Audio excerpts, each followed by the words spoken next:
ये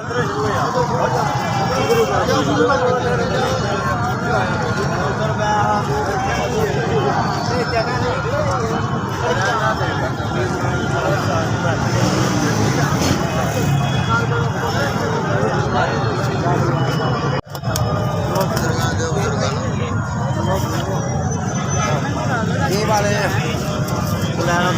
लाइन बहुत सीधी जा रहा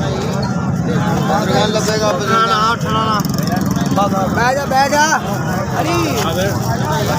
बैठो बैठो उधर चढ़ो बैठो बैठो अच्छा लगेगा थले बैठो थले बैठो दे रही उन्होंने वाली पहचान है बुजुर्गों से जो इधर आओ